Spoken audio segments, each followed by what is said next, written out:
Ternyata anak kita ini harta terbesar dalam hidup kita ternyata. Menjadi anak yang soleh, anak yang baik. Beri anak perhatian masa kecil. Temani waktu. Buat anak tersebut memiliki kenangan indah masa kecilnya dengan orang tuanya. Sisihkan waktu. Buat sang anak tersebut selalu ingat petuah orang tuanya. Betapa banyak para anak yang dia itu mendapatkan pendidikan orang tuanya. Dia kalau cerita itu pasti dia bilang ngobrol-ngobrol ya. Ya ini pesan ibu saya, rahimahullah. Ibu saya bilang begini, saya selalu pegang. Jadi coba lihat itu. Berapa kali saya ngobrol-ngobrol dengan orang, dia bilang bapak saya selalu bilang gini sama saya pas kecil. Saya ingat sampai sekarang. Jadi buat anak tersebut memiliki kenangan indah sama kita. Dari waktu, pengajaran. Ajarkan aset. Ketika dewasa nanti anak-anak. Kebanggaan. Kemudian kita ala kadarnya, dan kebanyakan kita berpikir itu didik anak itu nanti sudah balik. Kalau kecil-kecil itu ya urusannya urusannya guru TK lah. Nanti kita ajar kalau sudah balik, sudah bisa ngomong, diskusi sama kita, mikir macam-macam. Ternyata enggak para jamaah. Dari kecil sudah dekat sama kita udah ajar gitu. Saya juga begitu dulu, masih kecil nih, suruh ibunya aja lah, ibunya guru TK. Ternyata enggak, dari kita, dari kecil itu kita udah dekat sama kita ajarkan, kita belajar. Barakallahu fikna. Betapa banyak kita juga para jamaah ya mengatakan jazakallahu khairan, mengatakan barakallahu fik lebih banyak kepada teman-teman daripada anak sama istri kita.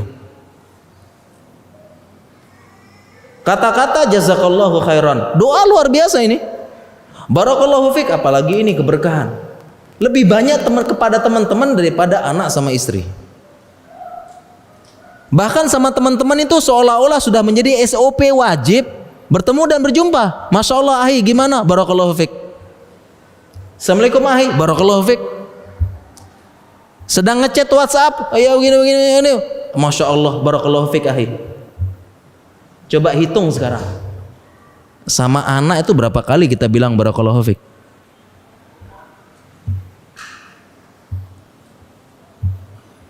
Betul. Dulu saya begitu. Sekarang udah lama alhamdulillah. Sudah sering membiasakan setiap anak punya prestasi apapun, selalu saya pegang kepalanya barakallahu fikna. Selalu. Saya usahakan barakallahu fik sama anak saya lebih banyak daripada berjumpa dengan Iwan. Anak saya begini, Pak coba lihat nih, saya susun ini, baru saya pegang kepalanya, barakallahu fik nak. Ya.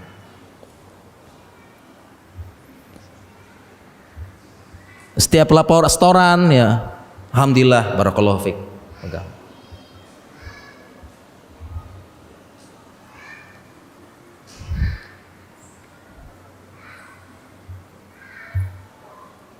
Kemudian juga anak-anak ini aset bukan hanya di dunia, aset di akhirat.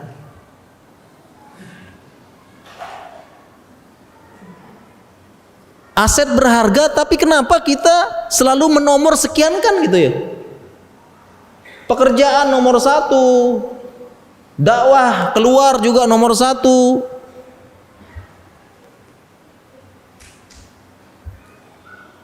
Jalan-jalan sama teman-teman nomor 1, anak kok kayaknya ya nanti gitu ya. Insya Allah lah, pokoknya optimis banget ya.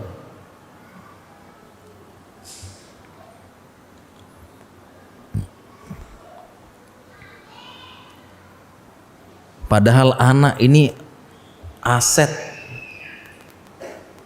paling berharga dunia akhirat. Kita sebut satu aja di akhirat tersebut yang paling banyak yang paling ingat sama kita nanti di akhirat, dan yang paling ditunggu doanya adalah anak-anak kita semuanya.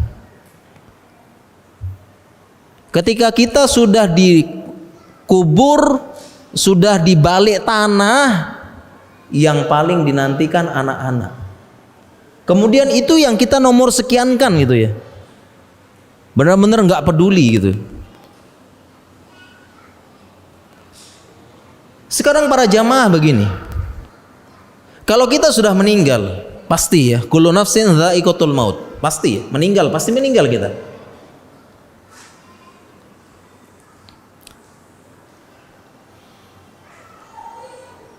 Kira-kira teman-teman kita mendoakan nggak?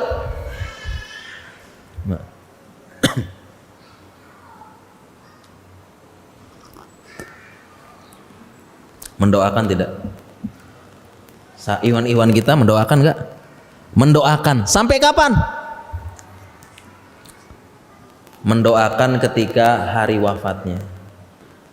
Mendoakan 1-2 hari setelah dikuburkan. Sekarang coba ingat, ada tidak ikhwan kita yang sudah mendahului kita rahimahumullah? Ada tidak? Ada. Ada nggak yang mendoakan? Sekarang yang meninggal mungkin setahun yang lalu, ada tidak yang mendoakan? Ada? Terus terang aja ya, kita lupakan ya. Ini terus terang aja nih, kita lupakan nggak? Lupakan. Terakhir doa ya 1-2 hari pas dia meninggal itu, atau bahkan terakhir doa dikubur, selesai habis itu. Terus terang ya, kita lupakan ya. Sama kita gitu juga nanti. Sama. Kita juga dilupakan. Tersisalah yang mendoakan kita siapa? Keluarga. Orang tua, istri, dan anak. Atau saudara. Ini yang tersisa yang biasanya ya. Nginget kita gitu ya. Kalau saudara kadang-kadang sibuk. Ini kita mulai exclude pelan-pelan nih. Exclude pelan-pelan. Tersisa orang tua, anak sama istri.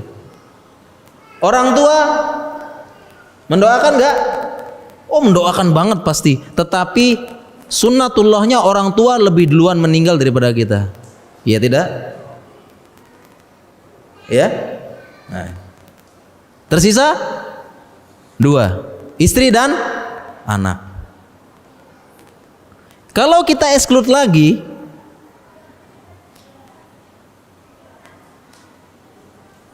kalau istri kita atau suaminya gitu ya, menikah lagi,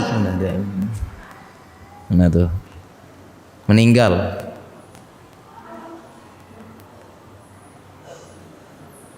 Kemudian meninggal, anggap meninggal gitu. Istrinya menikah lagi dengan suami yang lain, kira-kira didoakan enggak? Para jamaah.